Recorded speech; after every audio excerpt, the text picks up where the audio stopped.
Hello friends, welcome to my channel let book astro. दोस्तों, आज की इस वीडियो में हम बात करेंगे अंधे ग्रहों और रतांत्र ग्रहों के बारे में।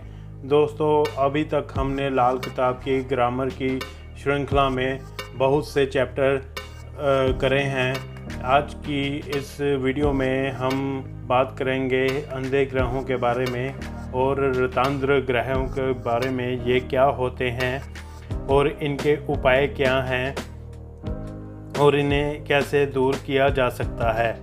दोस्तों, चैनल को बढ़ाने के लिए आपकी सपोर्ट की बहुत ज़रूरत है।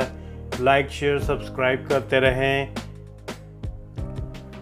तो चलिए दोस्तों, लाल किताब की ग्रामर की श्रृंखला को आगे बढ़ाते हुए बात करते हैं आज अंधे ग्रहों के बारे में। दोस्तों, अंधे ग्रहों का संबंध कुंडली में सीधा 10वें घर से है, जो कि शनि का घर होता है। यह कुंडली का 10th हाउस है, जो कि शनि का पक्का घर है। दोस्तों, शनि का संबंध आँख की आंतरिक भाग से नहीं होता, परंतु उसका संबंध हमारी दृष्टि से होता है। जब शनि के इस 10वें घर में ऐसे ग्रह बैठ जाते हैं जो कि आपस में शत्रु हों, तो शनि उन्हें अंधा कर देता है।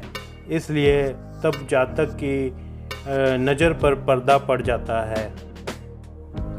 जिस जातक की कुंडली में 10वें घर में 2 से ज़्यादा शत्रु ग्रह जो कि आपस में शत्रुता करते हों वह बैठे होंगे, तो उस जातक का संसारिक कार्यों में जब संसारिक कार्य करने की आवश्यकता पड़ेगी तो उसकी आंखों पर पर्दा पड़ जाएगा। वह अपने संसारिक कार्यों रीति रिवाजों को ढंग से पूरा नहीं कर पाएगा।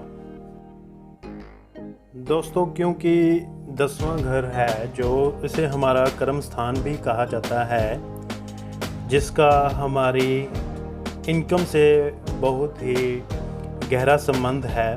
इसलिए जब 10वें घर में एक से अधिक शत्रु बैठ जाएंगे तो हमारा जो कर्म क्षेत्र है वह असंतुलित हो जाएगा, इम्बैलेंस हो जाएगा और हमारे काम काज जॉब में बाधाएं आएंगी, हमारे बिजनेस में बाधाएं आएंगी और स्टेबिलिटी के आने के चांसेस बहुत कम हो जाएंगे।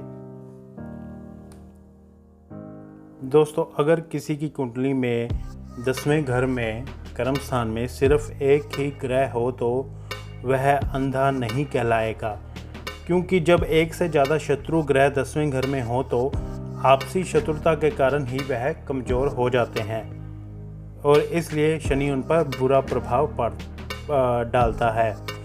और जब यह यहाँ पर सिर्फ एक ही ग्रह होगा तो वह ज़्यादा कमज़ोर नहीं हो रहा होगा।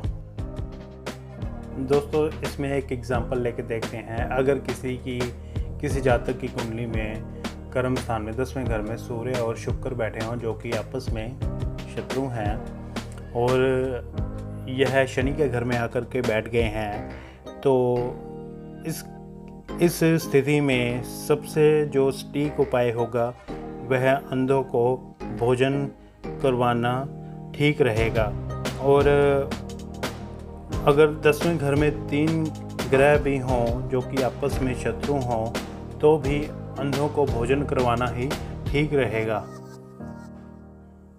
दोस्तों, मान लेते हैं किसी का बृहस्पति यहाँ अकेला नीच का होकर बैठा है और अगर हम उसे यहाँ से उठाकर धर्म स्थान में पहुँचाते हैं, जैसे कि जो कि यहाँ से 5वीं दृष्टि से 1 2 3 4 5 से, जैसे कि हम बृहस्पति की चीज़ों को अगर मंदिर में रखवाते हैं जैसे हल्दी केसर, तो यहाँ पर यह ज़्यादा अच्छा प्रभाव देने वाला नहीं है, क्योंकि यहाँ पर वो बहुत ही नीच का होकर बैठा है। तो उसको धर्म स्थान से पहुँचाने से ज़्यादा अच्छा रहता है कि उसको कुंडली में 4थे हाउस में पहुँचाएँ। उसकी चीज़ों को जल प्रवाह करना अच्छा साबित होता है।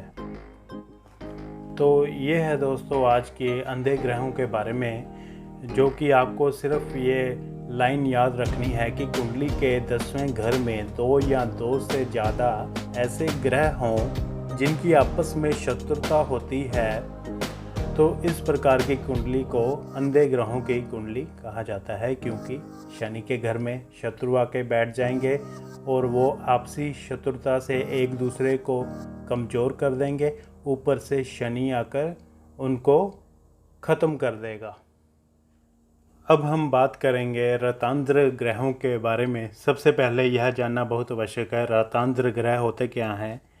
दोस्तों, रतांद्र ग्रहों का अर्थ है जो दिन में तो देख सकते हैं परंतु रात को अंधे हो जाते हैं। हम इन्हें आधा अंधा भी कह सकते हैं। दोस्तों, रतांद्र ग्रहों में केवल 2 ग्रहों को ही बहुत ज़्यादा महत्व दिया गया है। दोस्तों, वह 2 ग्रह हैं सूर्य और शनि। दोस्तों, सूर्य यदि कुंडली में चौथे घर में बैठा हो और शनि 7वें घर में हो तो वह कुंडली अंधे ग्रहों वाली कुंडली कहलाएगी। इसका कारण यह है कि 7वें घर का शनि जो कि उच्च का होकर के बैठा है और काल पुरुष की कुंडली में के अनुसार वह 7वें घर में जो कि तुला राशि है और जहाँ शनि उच्च का होता है, और इसलिए 7वें घर के शनि को काफ़ी शक्तिशाली भी माना जाता है और काफ़ी स्ट्रॉन्ग होता है यहाँ पे। और यहाँ पे बैठा शनि जो कि अपनी 10वीं दृष्टि से, यानी कि 1 2 3 4 5 6 7 8 9 10 10वीं दृष्टि से यहाँ सूर्य को आकर के मारेगा और जिसे वह अपना अति शत्रु समझता है। तो पहले तो दोस्तों शनि यहाँ पे अपनी 10वीं दृष्टि से, जो कि सुख स्थान है, पहले तो वह जातक के सुख को ख़त्म करेगा और फिर उसके बाद वह अपनी 4थी दृष्टि यहाँ पे कर्म स्थान पर डालेगा, जातक के कर्म भी बर्बाद कर देगा। और दोस्तों, चौथे घर में जो हमारा सूर्य बैठा हुआ है वह यहाँ शनि की दृष्टि के कारण कमज़ोर हो चुका है और जिसके कारण घर में सुख स्थान होने के कारण यहाँ पे पारिवारिक सुख में भी कमी आ जाएगी।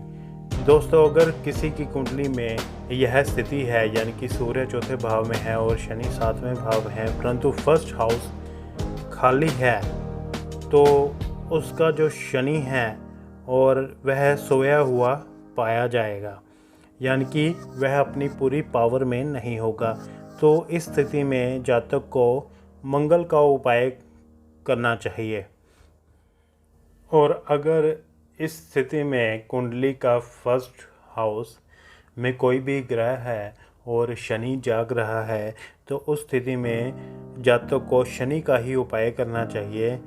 जातक को काले रंग की बांसुरी में देसी खांड भरकर वीराने में दबानी चाहिए, जिससे कि शनि का अशुभ प्रभाव ख़त्म हो जाएगा। तो ये थी दोस्तों आज की वीडियो अच्छी और इन्फॉर्मेटिव लगी हो तो लाइक शेयर सब्सक्राइब करना मत भूलिएगा। इसी से ही चैनल को सपोर्ट मिलती है। और अगली वीडियो तक के लिए नमस्कार।